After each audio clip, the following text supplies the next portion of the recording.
Good morning.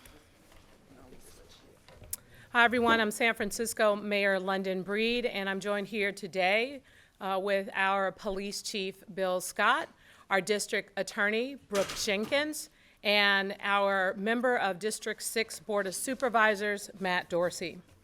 Today, we are here to talk about what has been really very frustrating for all of us, especially the people who live in the Tenderloin and Soma community, the open-air drug dealing that is destroying our city. I've been out and about a lot and have talked to so many people, especially a lot of people who live in the Tenderloin and people who I grew up with. People are angry with what they see and experience, the brazen drug use and sales during broad daylight. We know what's at stake. The sale of drugs on our streets, they're killing people.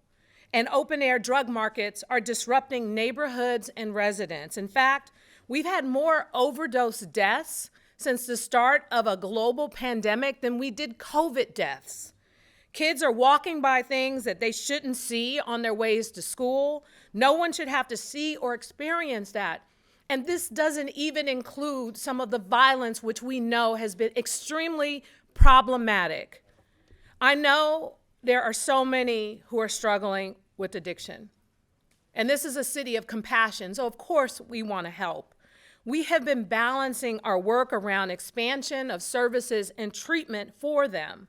At the same time, we need to firmly establish what's acceptable conduct on our streets and in our public spaces.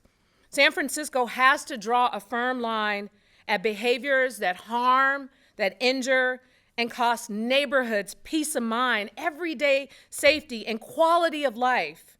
And part of that means we must be more aggressive with arrest and prosecution for the organized criminal operations that are flooding our streets with the drugs and the violence that in some cases have led to people losing their lives. The driving of drugs, especially fentanyl, into our city is going to require all levels of government working together, including enforcement against those dealing drugs. It's going to require our police working with the district attorney and the Board of Supervisors, working with the various city agencies, us soliciting support and help from our federal government, which we are doing. This is a hard issue, but I want to be clear that the leaders of this city are finally working together the way that they should in order to address it. Police Chief Scott is going to provide details on some of the data and the department's strategies. District Attorney Brooke Jenkins will also talk about what her office has been working on, and Supervisor Matt Dorsey has been a strong advocate for public safety, not just in the district he represents, but also other neighborhoods in the city. He's been both supportive of law enforcement and health approaches to addressing this issue. And this does require a public health approach as well. Over the last year, we've connected 4,500 people to services for substance use in San Francisco across our behavioral health system. And we are 2/3 of the way to adding 400 additional treatment beds, making it nearly 2,200, adding that to 2,200 that already exist.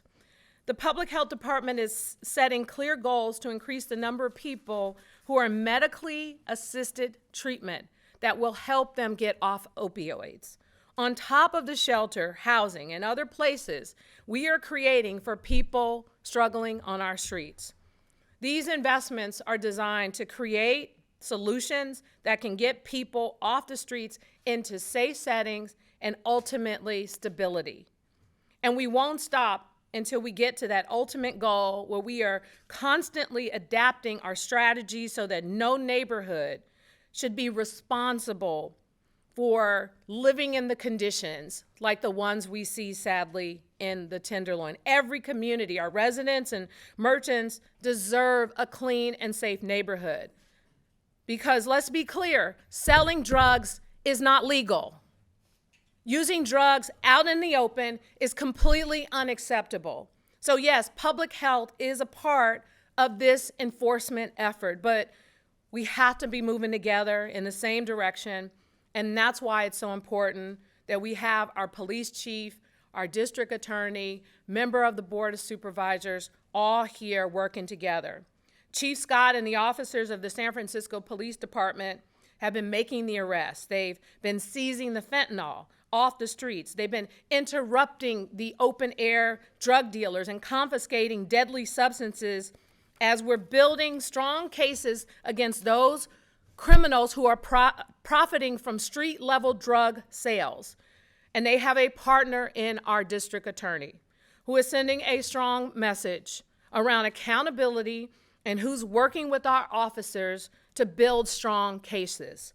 This matters, it really does, because that partnership isn't about them, it's about what they are doing together to help the people who are struggling in our city, especially, again, the folks in the Tenderloin.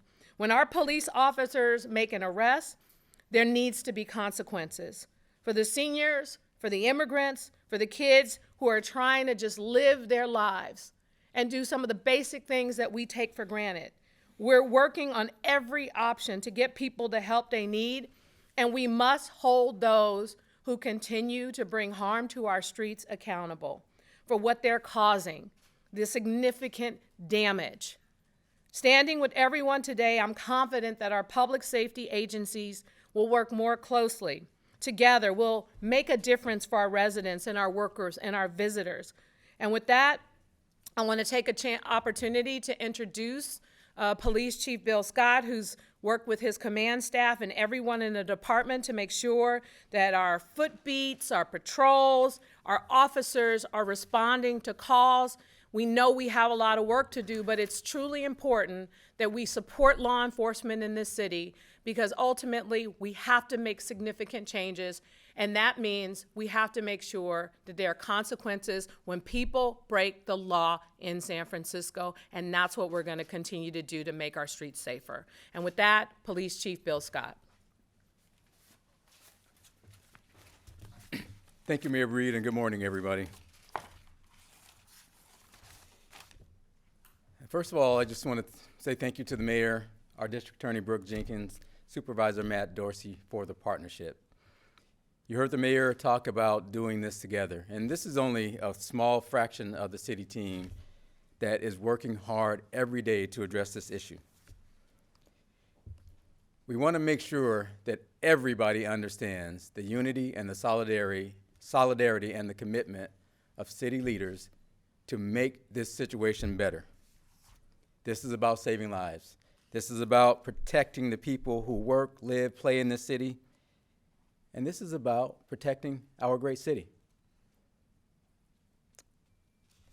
I want to talk a little bit about the balance that we're trying to achieve here. The police department's role is enforcement, but it goes way beyond that. This city is known for compassion. This city is known for reaching out and helping people who need help. This city is known for trying to balance what needs to be done on the enforcement scale and what needs to be done to get people who want and need help to a better place. Our role, the San Francisco Police Department and the officers that are out there in the streets, starts with what we are here for, and that is enforcement. But we are also here to treat people with dignity and respect, and to try to make connections with all the resources and the city family to get people to a better place. And we are doing both. This is also about working more effectively, working more efficiently, and always evaluating what we are doing and can we do it better. This is something that Mayor Breed stresses on a daily basis. And we are responding to that direction to work more efficiently and effectively. I want to talk a little bit about how we plan to do that. We've made over 600 arrests, narcotic-related arrests, and the majority of those have been for sales, possession for sales. The police department and our officers have to give the district attorney the evidence that she and her team needs to prosecute cases. And if we do our jobs, we can have the very accountability that we're looking for. There has to be consequences. There has to be accountability. We cannot be the city where people think that they can come to San Francisco, or if they live in San Francisco, and just do whatever they please, and nobody's going to say anything or do anything. And I guarantee you, we are not that city. We are committed to accountability and consequences. In addition to those 600 arrests, a part of our readjustment is we realized that we had to do more to address the people who need help, and I'm talking about the people who are the most addicted. I've been doing this job for a long time, and every situation where we have groups of drug dealers on the streets, what closely follows that are people who are addicted, have some type of substance abuse disorders, and they are operating in tandem. We have to address both sides of that equation. We can't just arrest the dealers and then leave the people who are buying the drugs alone to do as they please and think that this is going to get better. It's a tough balance to do that, because at the same time, we respect harm reduction. We want to make sure that people who are addicted aren't using dirty needles and aren't using dirty pipes and spreading HIV and tuberculosis and those types of things to make a public health issue even more complicated. However, that doesn't mean that people who are addicted get a free pass, because the criminal justice system has tools to get to that issue. This city leads with services. We truly do lead with services. Our officers, when they come in contact with people who need help, they are directed to try to get them to help. Not everybody wants help. Not everybody is ready for help. And when they are still addicted, they're going to buy drugs and they're going to use drugs. And what we've seen and what we have to put a stop to is that's happening in broad daylight in the middle of the street, where kids get to see it, families get to see it. Those things harm our communities just as much as violent crime, just as much as property crime, and we have to do more, and that is our commitment to do more. Now, our officers started in June of really upping the game of addressing that issue. Over 350 citations for people who are using in open spaces, in public spaces. Many of those people had warrants. Many of those people had stay-away orders from the courts. They weren't even supposed to be there in the first place.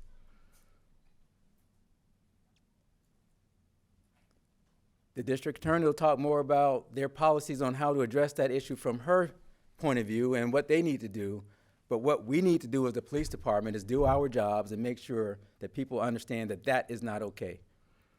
And I have talked to many, many people in this city, and I don't care what side of this equation you're on, I have not heard anybody say that it is okay to smoke fentanyl in the middle of a street while kids are walking by, while families are trying to get to their daily routine. I have not heard anybody say that's okay.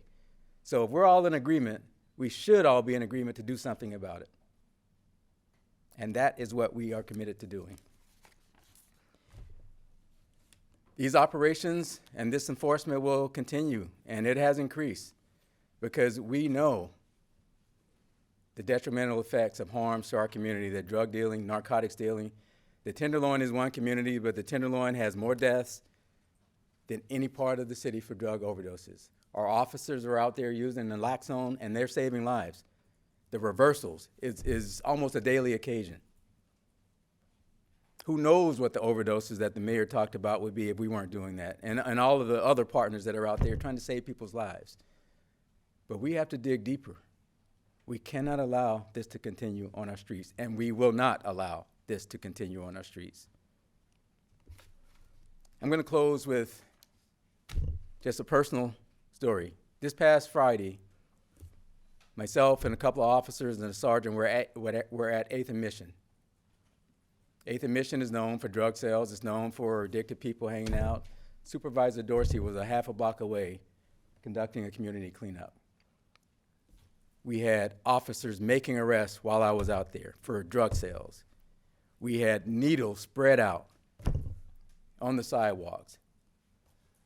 It had just been cleaned up a couple of hours before that. Public Works had just cleaned that corner up, and you would have never known it.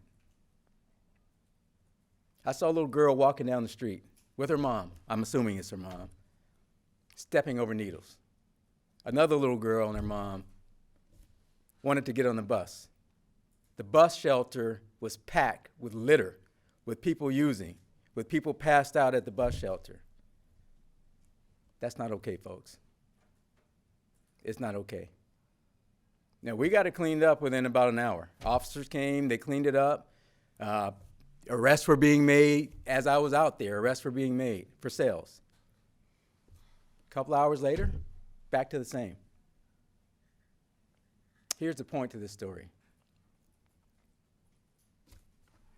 This mayor, this district attorney, this board of supervisors, and many, many others, and this police chief are committed to trying to resolve that issue. Those bed spaces that the mayor talked about are vital.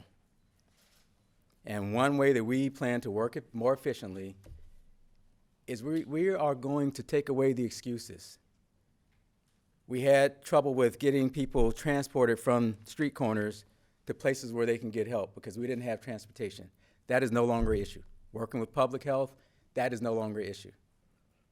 Our job is to take away all of the excuses of why people can't and won't seek help. And then when they don't, that's when enforcement comes into play, and that's when the criminal justice system can leverage them to help to a better place. So expect more efficiency, expect this partnership to continue to grow and flourish,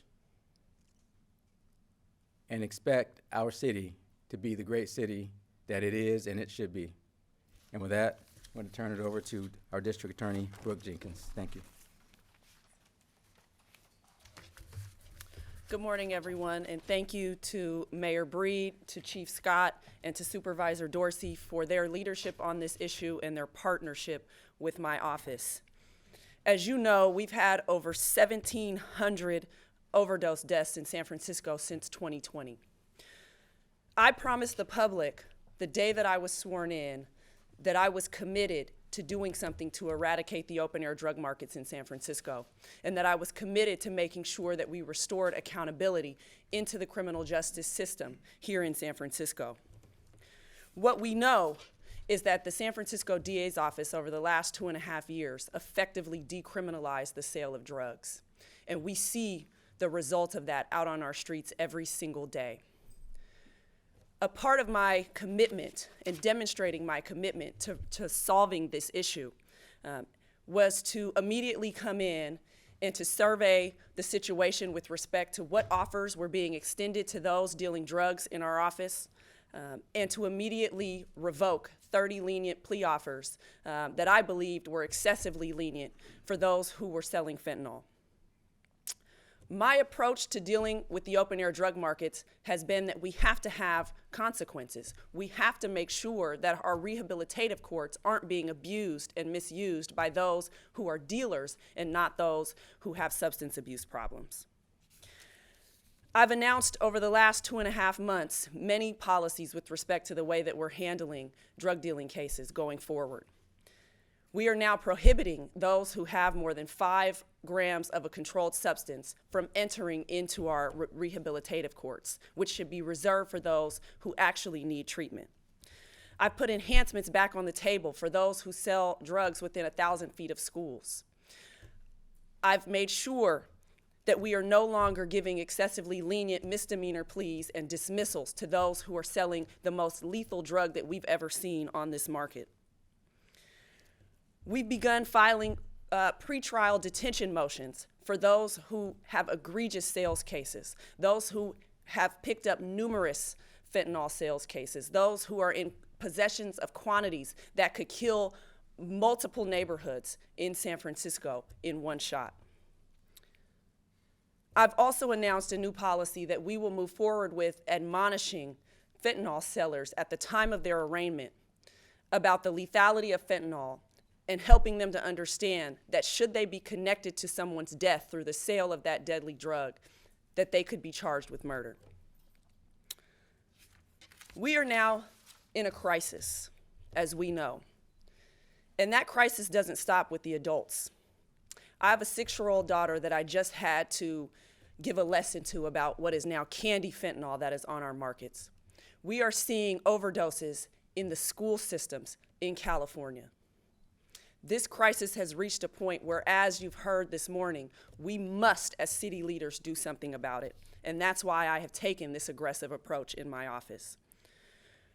Since July 1st, we have filed 183 narcotic sales cases in my office, which is almost double what the previous administration filed in the same period of time.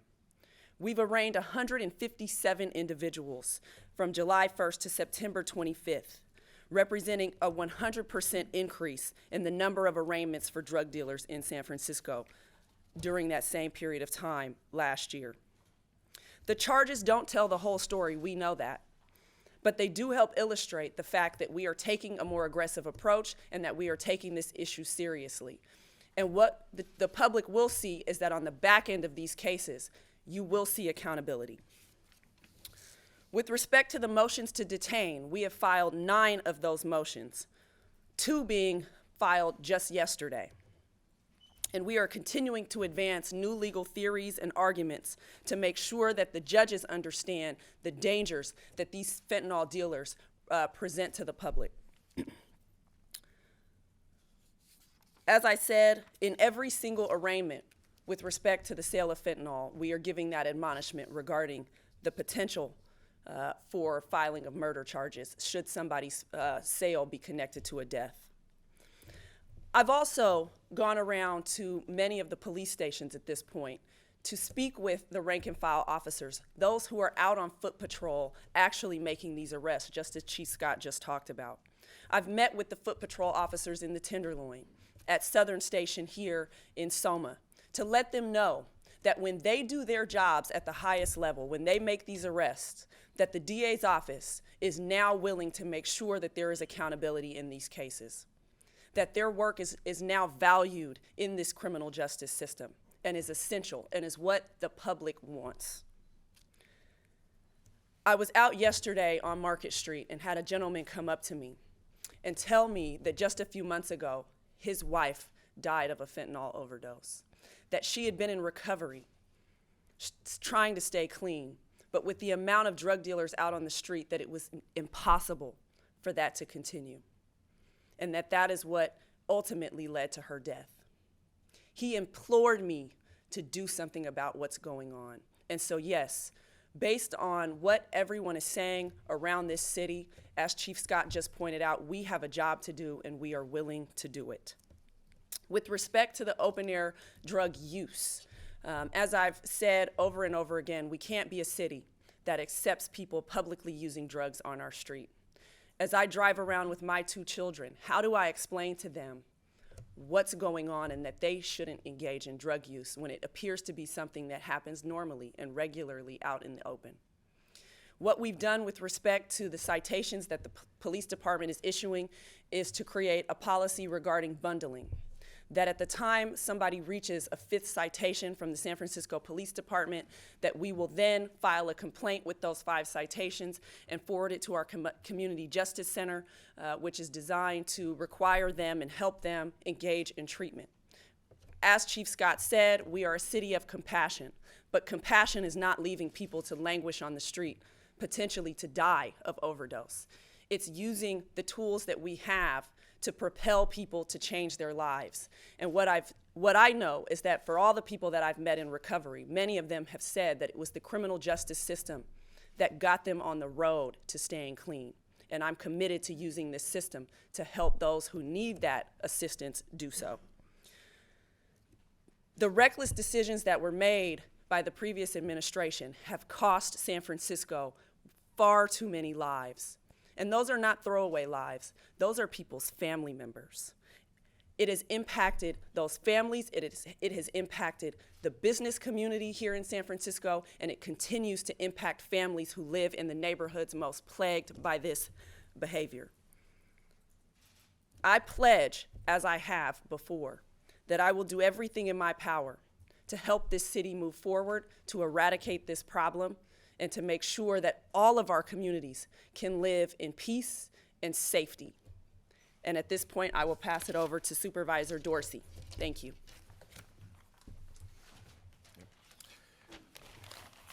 Thank you so much, District Attorney Jenkins, and thank you, Mayor Breed, for your leadership. And thank you, Chief Scott, for your leadership and your friendship and mentorship during the 2 years that I worked right here in this building. You know, it was a formative experience for me. I started as a civilian command staff member just a couple of weeks before the COVID emergency. And one of the meetings that I took part in for many months was with the Office of the Chief Medical Examiner and officials from the Department of Public Health to preview the monthly report on how many people died of drug overdoses the previous month. I am a person who is in recovery. I've been open about that. I identify as an addict and an alcoholic. I've spent most of my adult life in recovery, and I have had setbacks along the way, including recently. In fact, with one day at a time and with God's grace, Friday I may celebrate 2 years. It is personal to me, and it was personal to me to watch month after month a number of people who were San Franciscans who died of drug overdoses, knowing that I am also one bad decision away from being among that number, and knowing that we are seeing a public health crisis play out that was twice as deadly as COVID-19. That collective toll made me start thinking about the importance of having a voice and a perspective in city government from the substance use disorder recovery community. But if there was a moment that solidified my own thinking on why I wanted to ask for a job I never thought I would want, let alone have, it was when Mayor London Breed took on the important work of the Tenderloin Emergency Initiative and inspired me. It was a rancorous 10-hour debate over what was then the death of 1,300 San Franciscans and whether that was a sufficient emergency to give the powers that the city needed to move expeditiously on what we needed to do. And who knew? You know, I think when I shared with the chief that I wanted to say to the chief, hey, I just want you to know, I want you to hear it from me, because I'm not looking for a job. I really like this one. I like the one that I had. But there's a personal reason that I want to ask the mayor to consider me. And I said to him, but I'm going to be honest, I'd put the odds at about 5%. I didn't think it was going to work out, but it did. And I'm grateful that it did. Right after I was appointed, I went to work with Supervisor Raphael Mandelman and Supervisor Catherine Stephanie, and we reached out to some national experts in drug policy. Keith Humphreys from Stanford University is one of them. Mike Marshall from Oregon Recovers. Bo Kilmer, who was from the RAND Corporation, who did a lot of work with the Supervisor Haney's street-level drug dealing task force. And David Kennedy from the John Jay College of Criminal Justice National Network for Safe Communities, who's known from the Obama administration for his strategies around drug market interventions. And we identified cities that are doing successful jobs at addressing public health and public safety challenges around open-air drug scenes. Many of them are in Europe: Amsterdam, Lisbon, Frankfurt, Vienna. We looked at all the menu of things that other cities do, including some cities in the United States. And we put it together into a resolution. It's called San Francisco Recovers. And we basically identified all the city departments that would have a role to play if we were to implement all the things that we want to do. And our thinking about this, what we want to do, is really kind of flip the script a little bit on how we govern in San Francisco. You know, up to now, I think it's too often and too much the San Francisco Board of Supervisors can sort of function as the Board of Complainers. We'll try to propose things, and then let's see what we can do to complain why this isn't going to work. The Board of Supervisors is also charged with governing this city. And one of the lessons of every city that has done a good job at this is they have to get past the political rancor first. They have to get to some place of consensus, even if it's not universal, if there's just a majority opinion that we're going to get rowing in the same direction. And that's what I'm committed to do with San Francisco Recovers. We're asking 21 city departments and 6 city commissions that have a role to play in making sure that we are solving this in the way that we know that we can. And it was interesting. I'm encouraged by all the feedback that I've gotten from department heads. I have said to them that this is something I've spent most of my career on the other side of the Board of Supervisors. So I know what it's like when a member of the Board of Supervisors who thinks they know how to run a department better than you do, and they'll say, here's some more responsibilities for you, and there's not going to be any funding for it, and then they're going to set you up for failure and make a big production about blaming you for failing publicly. I promised that I will never be that supervisor. I'm going to ask for the resources you need, and I'm going to fight for the resources you need. One of the things that I asked for was our city controller and city chief economist to produce a report that is going to give us a clear-eyed view of how much money we are spending on untreated drug addiction. Because when we go into budget next year, I want to make a forceful and effective case for what we need to solve the problem. If we're going to be talking about what the solution costs, I want to know what the problem costs, and that'll shift our thinking on where we're going to be putting resources as a Board of Supervisors. The other thing I want to make use of is some of the opioid settlement litigation money that City Attorney David Chu and former City Attorney Dennis Herrera have been so successful at getting. We have a once-in-a-lifetime opportunity of about $100 million over the next several years that we can spend, and I think the best, most prudent, and wisest way we can spend it is to make sure that we have a comprehensive strategy. Let's all get on the same page on an approach. I am working with community organizations from across the political spectrum, but we can do this. I refuse to accept that San Francisco, that was known a generation ago for the work that it did to work on the AIDS crisis, that heroic work, it was an approach that became known as the San Francisco model. It was so successful. I refuse to accept that a city that is nationally recognized for its leadership and how it handled COVID-19, that we can't do better on the drug deaths and the drug overdoses that we're facing. But the one thing I just want to close with, to understand what we're up against. The Tenderloin Police District keeps data, meticulous data, on how much fentanyl they're taking off the street from drug dealers. In 2020, the first year that I was here, Tenderloin cops, among the drug dealers they arrested, took 5.5 kilos of drugs off of those dealers. By 2021, that number went up to 25 kilos. It was about a little under fivefold. As we stand here today, by the end of this year, we are going to close in around 55 kilos of fentanyl. And to give you a perspective on this, 2 milligrams is a fatal overdose of fentanyl for most people. It's about enough to cover Abraham Lincoln's beard on a copper penny. 55 kilos of fentanyl that we're taking off the street by the end of this year is enough to wipe out the population of the San Francisco Bay Area twice over. The scale of drugs in this city is what the problem is. And we have to take a strategy, as we're trying to do with San Francisco Recovers, that brings everything we've got to bear on public health strategies, criminal justice strategies, what I'm calling right to recovery programs that will encourage and incentivize people to get into recovery, sober New Deal programs that will keep people there, incentivize them and give them purpose to stay in recovery and get to long-term recovery, and then enhance transparency. Because one of the things, whenever we look at this, we don't do a good job with technology tracking outcomes. We need to know where we're doing better and where we're doing worse, so that we can do better moving forward. So I am incredibly grateful to be a partner with the mayor, with our district attorney, with the chief of police again, and with everybody. We can do better, and I really am optimistic about where we're going to go moving here. Thanks so much.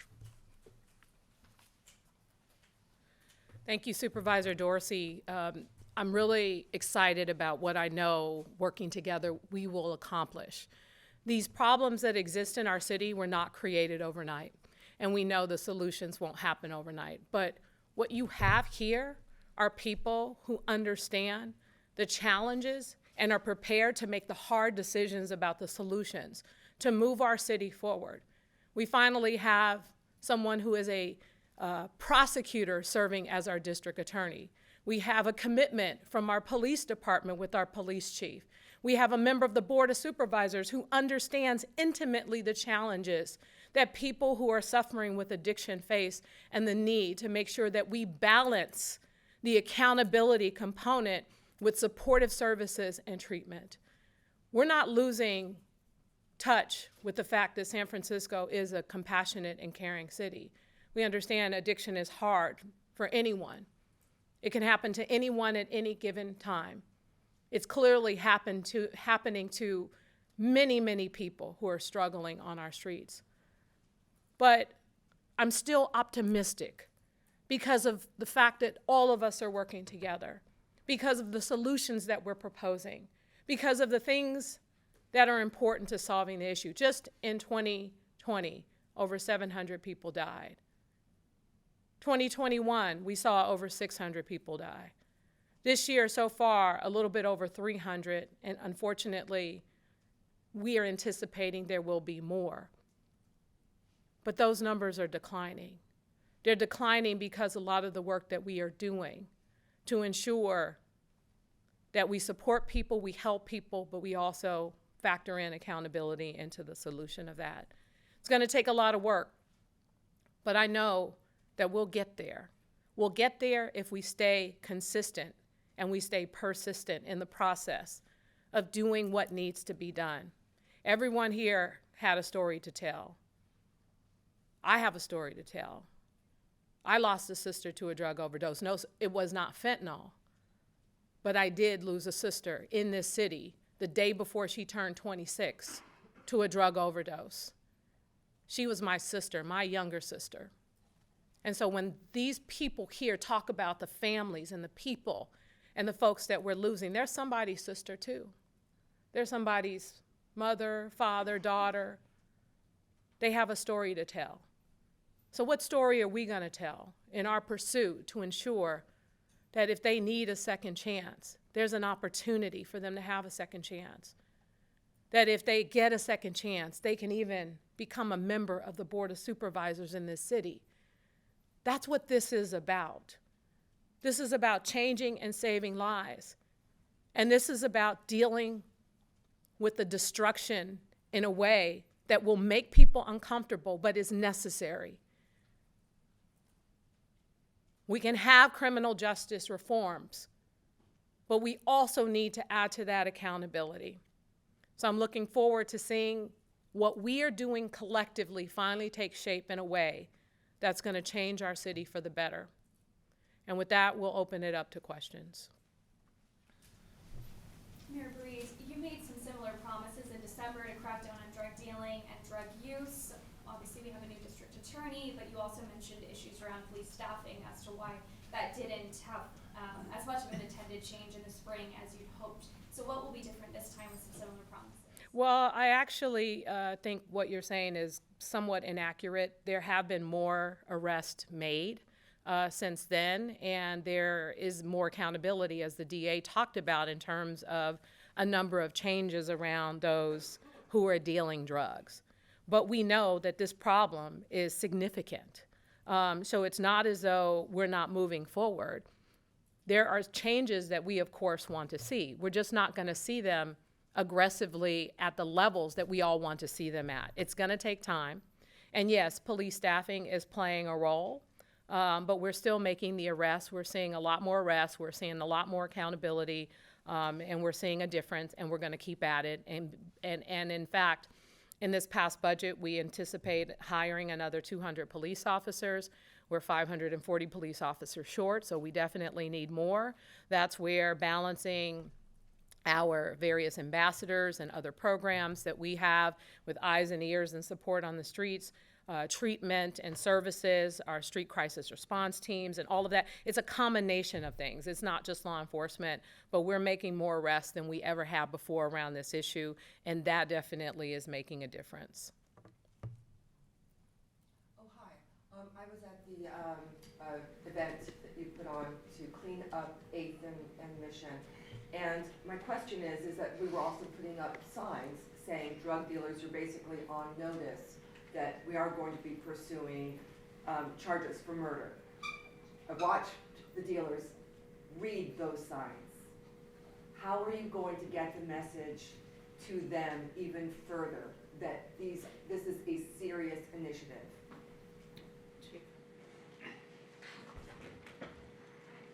That messaging is really important. We have to follow that through with consistency. We have to follow that through with the arrest that we've been talking about.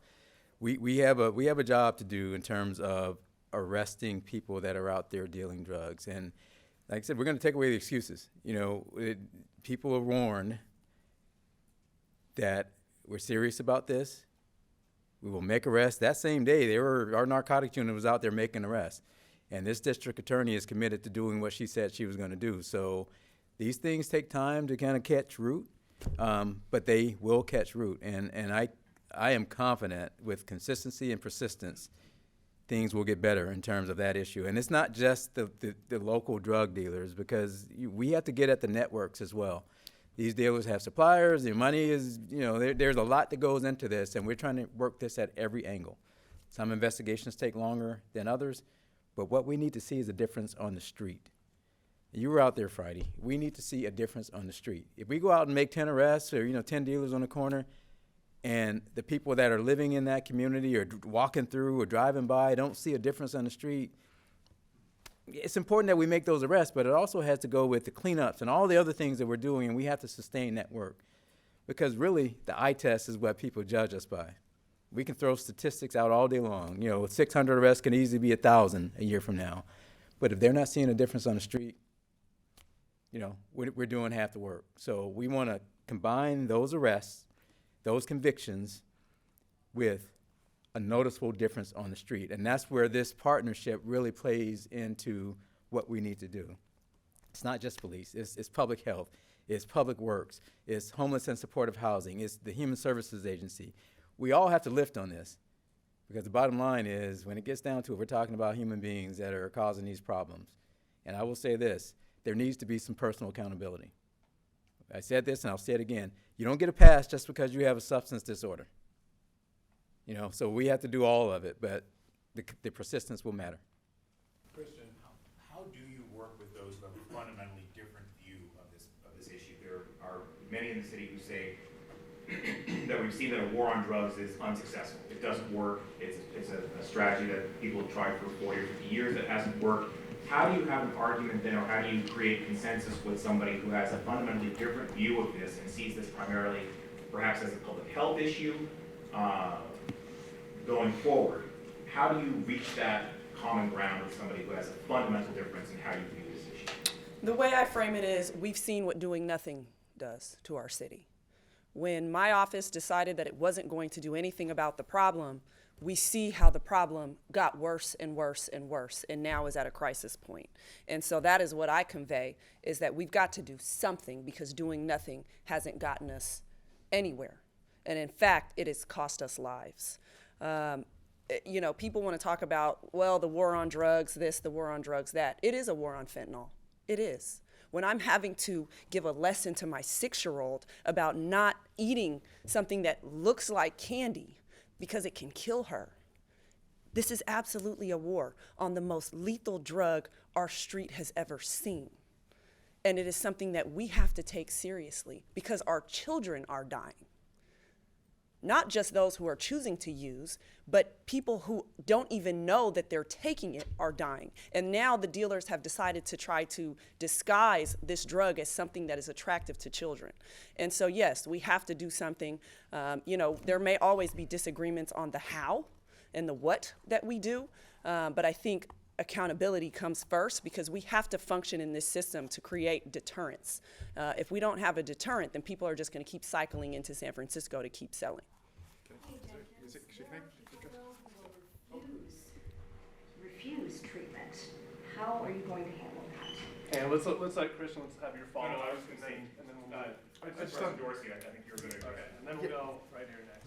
Just on the political consensus issue, I think that's something that I'm going to be working on the Board of Supervisors. What I think it's important to say is that what's happening in San Francisco is not the war on drugs. What is happening in San Francisco right now is a war on drug addicts. We have just last month surpassed 1,750 San Franciscans who have lost their lives to drug overdoses. So I would challenge people who are committed to just complaining about the solutions to then bring forward solutions. But there are cities, very progressive cities, Amsterdam, Lisbon, Frankfurt, Zurich, Vienna, whose budget, they're wealthy, progressive cities, but their budget per capita is actually lower than San Francisco's. we can solve this problem and do a better job than we're doing without a return to mass incarceration, without a return to the drug war. We are a city that, our civic creed is we are the city that knows how. And I think we can be that again. So that is something that I think right now the moral imperative of the loss of life that we're seeing that is worse than any public health calamity we have seen since the AIDS crisis calls us to respond to rise to the moment. And I'm going to say something else that is the most terrifying thing that is out there. There are synthetic opioids on the East Coast that are Narcan resistant, that are more potent than fentanyl. And God forbid, if one of those comes to San Francisco and takes hold, we will see a loss of life here that's worse than the AIDS crisis. So I think that we have to rise to the moment, and I think it's intellectually lazy to just criticize solutions as a return to the drug war when it's not. So. Just a few more questions when we go right here. Some of the toughest critics say the problem's gotten to be as bad as it is because we have enabled those users to stay on the streets. Again, what is the plan for people who refuse treatment? So I think it depends. It depends on whether or not they have committed a crime. That people only come into my jurisdiction if they've committed a crime, some other type of crime, either theft crime or what have you. And so generally our approach is to say, right, we don't believe jail is the solution for you. You have the option of going into drug court. You have the option of even an individualized treatment program that we can give you in lieu of what is the normal sort of punitive approach. And I think most often, at least in my time as being a prosecutor, most of those people choose the treatment. And it doesn't mean that they're successful right out of the gates. We have people fall off the wagon all the time. Some need a different center to go to that works better for them, and you keep trying and you keep holding their hand through this process. But I have found that oftentimes the choice of the punitive or the treatment, people most often choose treatment. Yeah, right down here in the middle. Thank you. My question has to do with harm reduction approach that has received a lot of attention, outsized attention. It has to do with the Tenderloin Center and then the wellness hubs proposed by the mayor. How does that fit into this overall process? Do you feel that, like the Tenderloin Center, do you think that was a failure or success? What did you learn from it? And how will opening up other types of centers like that connect with the law enforcement activity? And there's just a disconnect between some of those types of activities. I hope you understand my question, but it's Well, I think I do. First of all, if it were that simple for someone to get off drugs, then people would get off drugs. We know that it's very challenging. Sometimes it takes multiple times, and sometimes it does take force when they go through the criminal justice system for whatever crimes they've committed. But we also have to be realistic about the fact that there are people who use drugs in our city, and they're going to use drugs. And so how do we provide the kind of environment that makes it possible if people are struggling with addiction to get help or treatment, to not be judged, to get met where they are. This is why I support safe consumption sites. I support having them in San Francisco. Unfortunately, we've not been able to do that, and there are a number of complicated reasons why. But ultimately, we have to make sure that we at least have locations for people to go, and that we no longer allow the open air drug using that happens, on our street. So it's going to take a delicate balance. It seems as though they're inconsistent with what we're talking about here. But the fact is, we have so many people who are publicly using drugs without any consequences whatsoever. And that's what we have to stop. And so having wellness centers, having places for people to go and be, that's going to be critical. The center that we opened was a bit overwhelmed with the number of people. And there are a lot of folks who have gotten support, gotten assistance, gotten treatment, gotten transition into housing and other things. Not as many as we had hoped for, but a few nevertheless. However, they can only serve so many people at a time. There are a lot of folks out there struggling for addiction, and having more locations spread out that could provide services and support to those struggling with addiction is why we're making a change. Chief, I would like to follow up with that question. We're going to do two more after that. That'll be from our perspective, we have asked Mayor Breed to provide places where our officers can help people get to those places where they can be supported. It's been a difficult road because there are folks out there who, well-intended, who don't want police officers to have any part of that. What I will say here and now and moving forward is people need to get over that. Our officers are out there. We've invested a ton of resources and money into reform to deal with people in crises better. Our officers actually know what they're doing. They do. They have relationships with the very people that we're talking about who need help. And we need to take those excuses away. We are begging for the support when we come in contact with people on the streets who need help. Let us help them get there. Some people say, no, we don't want the police involved in that. We need to be involved in that. And that's where the disconnect is. You have a police department, almost 2,000 officers that can help. We have to allow the officers to do what they've been trained to do. We're not psychologists, we're not doctors. We are trained to deal with people who are hurting, people in need, people in crisis, and we do that very, very well. It doesn't make sense to me. What is wrong with an officer saying, I can be that warm handoff to get people to these beds that the mayor is speaking about? We got to get over that. This department is here to help. We've worked with many, many of the activists and advocacy groups, and we see things eye to eye. What often, where it goes off the rails is, oh, we don't want the police department to be a part of that. As you recall, the debate with the Linkage Center was just that. We don't want the police department to have anything to do with this. It does not make sense. It does not make sense. We're out there, we're dealing with people every day who are hurting out there, and we can't even take them? That makes sense. So we got to get over that. We have to work together, and that's what she's committed to doing. That's what she's driving us to do. That's what I'm committed to doing, and this district attorney is working together. So that's where the disconnect has been, and I hope that people are listening to what I'm saying and what we're all saying.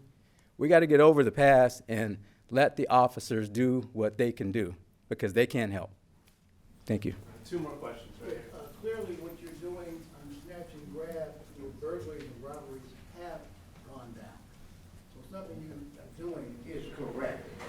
But on the bigger scale, the global market, with the drug rings around the world, who's dealing with the big whales that are having these drugs, especially in San Francisco, but in the United States?